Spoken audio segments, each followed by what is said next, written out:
Hello YouTubers, my name is Ultima1125. Thank you for coming back to another part of Unjust Gospel. I hope you guys are all enjoying the story so far, and I hope you guys are tolerating with my horrible voice acting.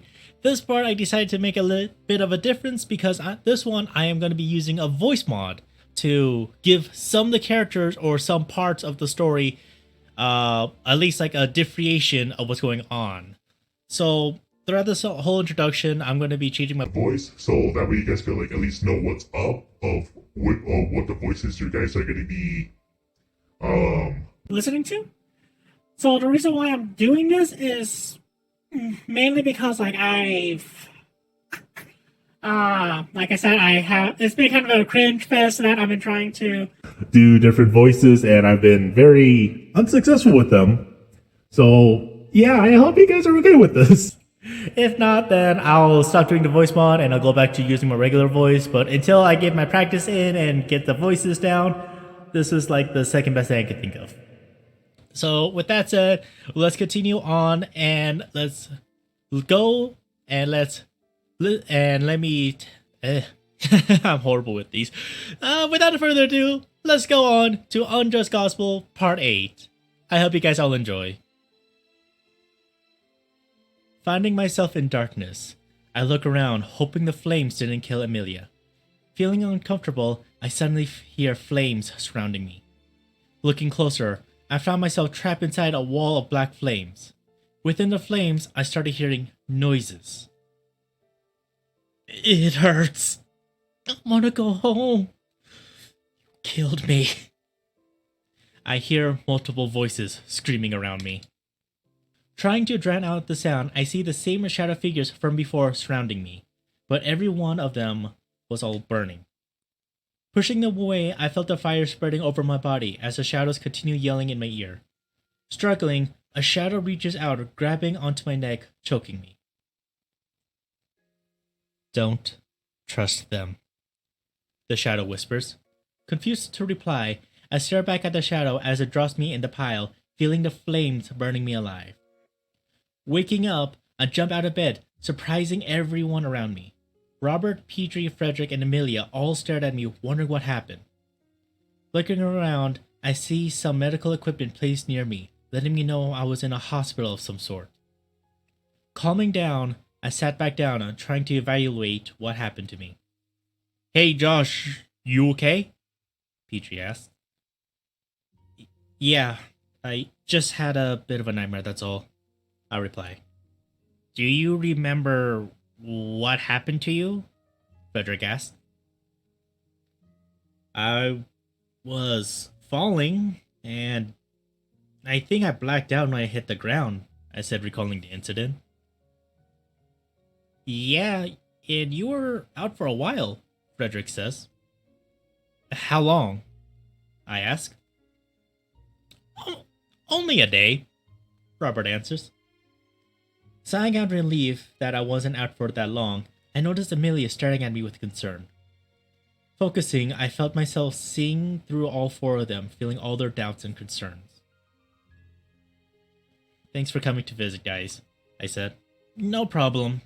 Just, Frederick says, walking closer to me. Satan came over to my house, filling me in of what's going on. So, to be sure, you are okay. I see, I said, feeling myself worried about Emilia. I'm okay, but what about Emilia? Does she know? She doesn't. Don't worry, Frederick replies, patting my shoulder. Relieved to hear the news, I look around, unable to find Satan anywhere, and felt only the four around me. And where's Satan right now? I asked. He said something came up that needed to be dealt with right away. So he left as soon as I arrived, Roberts answers. Something that Satan need to deal with? Could it be the mess that I made when I fell into that abyss? I wondered to myself. As I pondered, I felt regret and fear emerging from the mixture of emotions as I looked down to see my hand still gone, leaving only black marks from the flames. You okay, Josh? Robert asked, seeing me looking confused. It's nothing, I said, chuckling. I was just thinking if I would be able to write normally with my left hand instead of my right. Everyone fell silent, leaving me chuckling alone while feeling my anxiety building up. Josh, you never had a right hand, Petrie said. What are you talking about? I said, trying to tell if he was playing a prank on me. You were never born with two hands, Josh, Petrie said. You're joking, right? You're trying to play a prank on me, aren't you? I said, laughing to myself. He isn't lying, Josh. You never had two hands, Robert said. You're kidding me, right? There's no way. Amelia, please, tell me they're playing a prank on me, I said. Amelia looked around, seeing the others staring back, unsure what I was going on about. Josh, they're not playing a prank on you. We all met you with only one hand. Amelia finally says.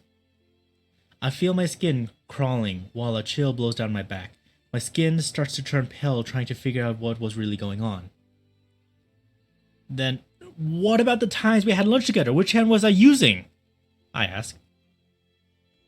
Your left hand, Robert says. You okay, Josh? I don't know, I said. Lost in thought, I started to think the possibility that I was placed in another reality that looked like mine. But as I pondered in the thought, I somehow felt I already knew that this was my home reality and not another that looked like mine. Josh, Frederick calls out to me. It's nothing, I replied, nodding my head. You sure, Josh? You're starting to look like you're staring at death itself, Frederick says. It can't be another reality, could it? If it were that, why can't I shake this feeling that it isn't? I asked myself, seeing everyone staring.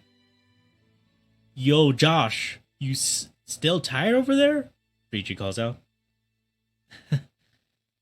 Maybe, I said. Do you need to rest? Amelia asks. No, I said, unable to figure out the answer. If it is another reality, should I still treat it as my own, or is this really my home reality? But if it is my home, what else can't they remember? I ask myself, feeling my heart beating. With hesitation, I took a deep breath and looked at all four standing around me. Quick question. Do you guys remember when we first met? Left in silence, I see everyone trying to figure out what I meant for my question, but Petrie shrugged his shoulder, looking at me with confidence. You met me last year, Petrie said. I think during our sophomore year, Robert said. Same year with Petrie, but a bit later, Frederick follows. I looked towards Amelia, seeing her thinking if she should answer my question, feeling the fear growing more. We met during middle school. Amelia finally answers. My heart sank down, feeling as if I died where I was. Josh? Amelia says, reaching over my shoulder. Feeling myself gasping for air, I jumped out of bed, pushing everyone aside, heading straight out of the room. Yo, Josh! Robert calls out in the hallway. I'm going outside for a sec. I'll be back, I called back, finding the stairs. Rushing up the stairs, I find the door exiting to the roof, feeling the cool breeze blowing past me. Leaning on the fence, I sat on my knees, feeling weak as I tried to calm myself down, holding back from screaming. Left in the silent breeze, I tried my best to convince myself that I was in another reality, but the harder I tried to convince myself, the more it hurt. Holding back my cry for help, I suddenly feel a rush of rage and pain surging within me. Having difficulty breathing, I tried to get back up, but felt my legs giving out every time I tried. The feeling of rage and pain alone felt stronger than the army of demons I was forced to face. Hearing footsteps behind me, I lift myself up to turn around to find a single person wearing a worn-out cloak, covering his whole body, making it hard to determine its gender, and a mask with a big smile stretched across it. Taking a deep breath, I prepare myself for a fight till I see it raising its hands up. I'm not here to fight. I'm here to talk. I hear something altering its voice. Yeah? And then what? You gonna charge at me and stab me multiple times in the chest? I said. From the way that sounded, you went through a lot, haven't you? It said. I don't know what you're talking about, but I would like it if you would leave me alone, I said. And if I did that, you would end up suffering even more. It said. I tried to take a closer look at the person, feeling some connection with it, feeling as if I know who it is but couldn't reach a conclusion. Look, if I was an enemy, I would be attacking you, seeing how weak you look right now. It said. Yeah, says the guy that's altering his voice. And besides, you could be one of those enemies trying to gain my trust before backstabbing me in the end, I said. Cautious type, I see. No, just really paranoid. I hear it start laughing under its mask as it slowly gets closer to me. What's so funny? I ask. It's nothing. Just something that I remembered a long time ago. It said. Is it acting?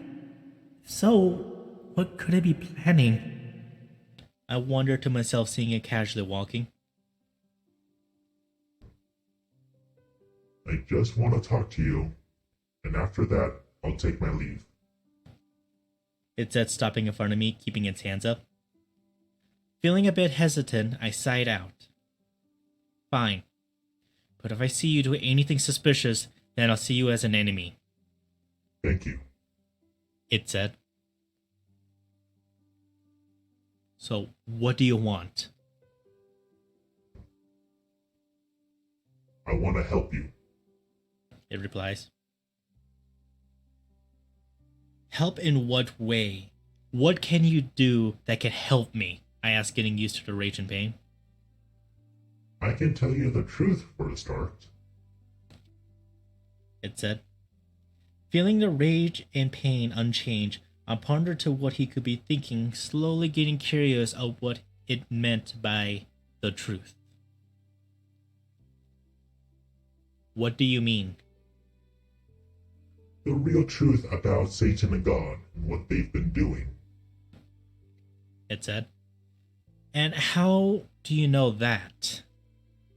I asked. You'll put the pieces together when I tell you. It replies. Uh-huh, I said, finding it difficult to trust it. I hear it sighing out as I felt some intimidation from it, making me raise my awareness. Trust me or not is up to you, but I'm still going to tell you in the end. It said. I stayed quiet, preparing for anything that it throws at me while it stretched and paces back and forth in front of me. Well, to start, how are you handling your powers so far? It asks. I find it difficult to control this power. Once I find a way to get rid of it, then I should be fine, I said. Uh-huh. And I'm guessing Satan already told you about other realities, right? It asked. Yeah, he did. And that never raised a question? What do you mean? Oh, I don't know, like, out of all those realities, they chose you. Hearing it say that, I started pondering to myself about the possibility. In silence, keeping it inside, I hear the door opening. Leaning over, I find Catherine going through. I see it look behind, seeing Catherine suddenly frozen in shock at the door, staring back at us. Well, well, well. It said. How are you? I managed to hear Catherine. Long time no see. Glad to see you haven't changed from the last time I saw you. It said. Seeing Catherine in shock, I look over to the cloaked person. You know Catherine? Oh. You're calling yourself Catherine? What's wrong with the other name? It said. What are you talking about? I asked, feeling lost. Josh, get away! I hear Catherine call out. Why? She doesn't want you to find out the truth. It said. What truth? You mentioned it, but you never told me, I said. Catherine lifts her hands up as the ground shifts and Spike shoots out at it. The cloaked person jumps next to me, dragging me closer. You aren't the first to possess this power. It said. What?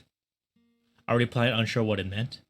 Catherine jumps in between us, pushing the cloaked person away. Don't listen to him. He's a dangerous being that needs to be stopped. Catherine said. Him? I said. Oh, that's cute of you to say that, despite what you guys did to me and my home. He said. What are you guys talking about? I don't get it. What do you mean I'm not the first? I asked, holding Catherine back. It's just like I said. You aren't the first. There were many others who possessed the power before you, and they all met their end. He said. Stunned from what I heard, I felt my heart racing as Catherine charges at the cloaked person. Don't listen to him, Josh. There weren't any others. He's trying to trick you. Catherine said. Takes one to know one. I hear him say, kicking Catherine away. Trying to process from what I heard, I stood still, completely confused.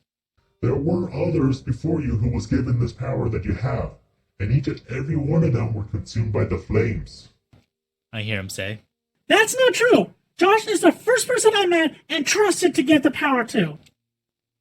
Catherine tries to sound out the cloaked person. And do you know what Satan does after that person fails? The cloaked person asked, ignoring Catherine. Enough!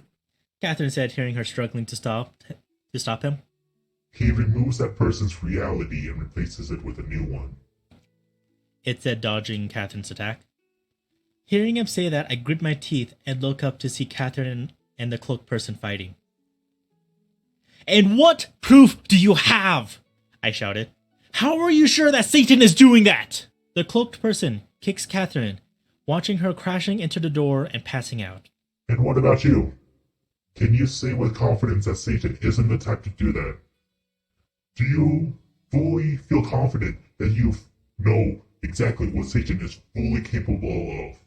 Or at least what he's always thinking? He replies. But what you said, I said, trying to find some logic behind my thinking. What I said is true. But if you don't want to believe me, then how about asking him yourself? He said, pointing into the sky. Looking up, I see the sky turning black and lightning starts striking across the sky. Floating in the middle of the storm, Satan looks down, seeing me and the cloaked person standing on the roof. Satan's flames appear around him, forming 3 pairs of wings made of midnight blue flames, as Satan's points over to the... What? You're not happy to see me? Even after what you did to me, I thought you'd be happy. He shouts.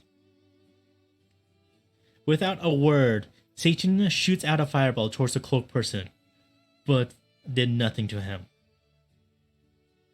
Satan! What is going on? Who is he? I ask.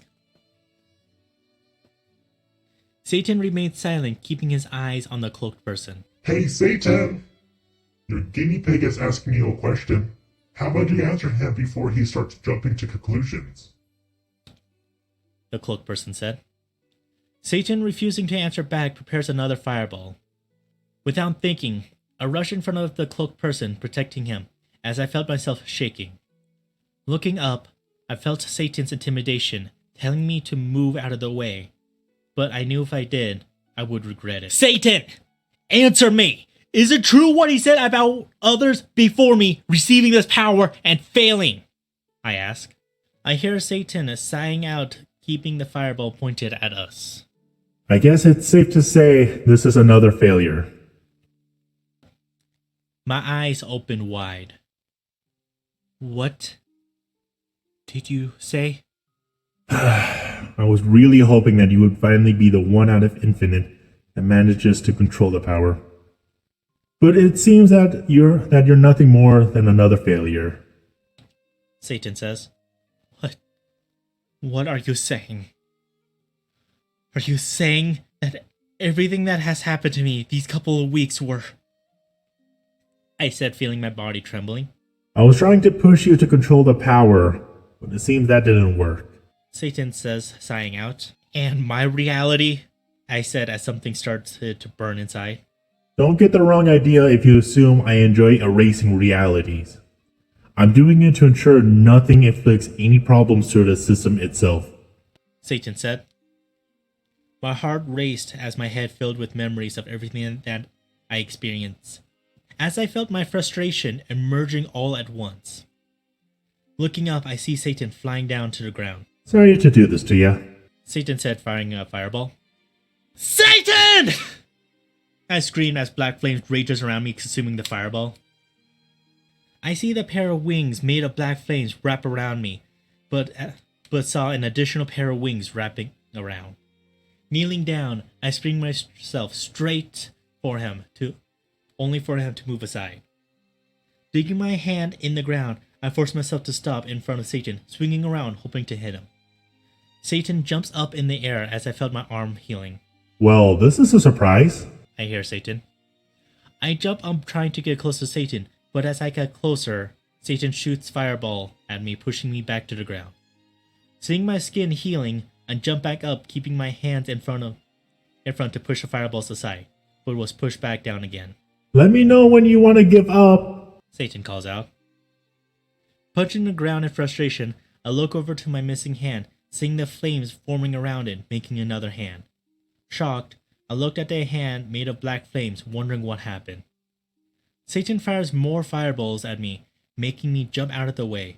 Without thinking, I reach up at Satan with the hand, seeing it stretch. Holy! Satan shouts out, moving out of the way. Seeing the stretched arms returning, I stretch the arm again at Satan. Satan moves out of the way, but the moment I see him move, I shoot myself straight at Satan, intercepting his path. Seeing me flying straight at him, Satan fires more of his fireballs at me. Blocking most of them with my hand, and ended up covering myself in my wings. Opening my wings, I suddenly see a giant hammer shape from midnight blue flames coming down on me. Raising my arms up, I feel it slam straight on me, feeling my entire body crumbling from its force, hitting straight through the hospital and into the ground. You give up yet? Satan asked. After vomiting and feeling my entire body healing, I jumped straight at Satan again. Satan sighs and moves aside, punching straight into my gut. Feeling my organs crush, I fly straight into the sky, crashing into a tall building. Slowly getting back up while coughing, I see Satan standing at the hole. You can stop anytime, Satan says, putting his hands in his pocket. Breathing heavily, I reach up to my glasses and toss them to the side, feeling the endless sins and negativity rushing. The black flames grows throughout the room, activating the fire alarm and the auto sprinklers. Feeling the water cooling me down, I see Satan standing calmly. I guess we're doing this, Satan said. Placing my strength into my legs, I launch myself at Satan, feeling the air splitting apart in front of me. Satan brings his leg up high and brings it back down the moment I get close. Digging my leg in the floor, I forcefully stop my momentum before Satan's leg came down. Taking this chance, I tried to land a punch on Satan only to be pushed away by something. You're not gonna win, and you should know why, Satan says, seeing his flames taking different shapes of different weapons. Unsure how or what Satan was doing, I started running around him, hoping to see an opening. Satan, keeping his eyes on me, fires some arrows shaped flames at me, making me stop, creating more distance between us. Honestly, you don't even know how to shoot a projectile. Satan calls out, shrugging his shoulder. Ignoring Satan's comment, I reach over to a nearby desk, tossing it at Satan, following behind it. Seeing the desk destroyed in front of me, I jump over Satan's flames. Thinking I was in the clear, I suddenly see a giant hammer coming down again. The hammer swings down, smashing me through the floor and out of the building, sliding on the streets. Slowly getting back up while coughing out some blood, I find Satan float down to the ground. Listen, I thought you were another failure, but suddenly seeing you showing potential of actually controlling the power, it would be a major waste to have you die here and now. Satan leans over. So, hear me out. You continue to control your power, and your reality will need to blame you for its removal. Wait. Hearing Satan say that filled me with more rage, feeling my blood boiling. Quickly grabbing onto Satan's collar, tripping him, forcing him down to the ground, I started dragging him across the street, hitting everything along the way. Feeling my leg breaking and repairing, I kept my eyes forward, making sure to slam Satan into any object as I ran. Without warning, I lost footing, losing my grip on Satan, and rolled across the ground till I hit a car. Looking down, I see my legs turning to ash while Satan stands back up, brushing off dust on his shoulder. This is honestly interesting. I hear Satan as he comes closer. But still, I can't figure out what event could have triggered you to start showing potential. You mind telling me? Black flames form around my missing legs, replacing them, allowing me to stand back up again. Satan, keeping his eyes on me, fires more fireballs at me, followed with weapons shaped from his flames. Jumping over the car, I hid behind the vehicle, hearing the projectiles hitting the car. Hearing it stop, I kicked the car at Satan, seeing it flip over to him while I rushed underneath it. This is going to end badly if left alone. Satan says, seeing a hand forming from his flames. The hand reaches over, grabbing the car and quickly slams it on top of me. Staying conscious, I hear Satan snap his finger, suddenly seeing the car ignite in his flames and explode. Crawling out, I stood back up only to fall back on my knees, feeling my air escaping my body. Struggling to breathe, I hold on my chest, trying to keep myself awake. You ready to stop? 'Cause I can do this till the end of time. Satan gloats. Slowly losing conscious, I crawl up to Satan, reaching to grab his ankle. Hearing Satan sighing, he steps back and kneels down. Look, I don't know what you want me to say. Do you want me to apologize? Do you want me to leave your reality alone? What is it that you're trying to achieve here? Satan comments. Unable to move, I see the flames spreading around me, seeing Satan stepping away. Feeling my body burning within the flames, I felt myself accepting it. Closing my eyes, I felt the flames slowly consume me. With every second feeling like an eternity, I started to wonder to myself, what was the point for me to fight? Why am I letting a single promise that I made as a kid motivate me to continue living? Why did I make that promise with Amelia?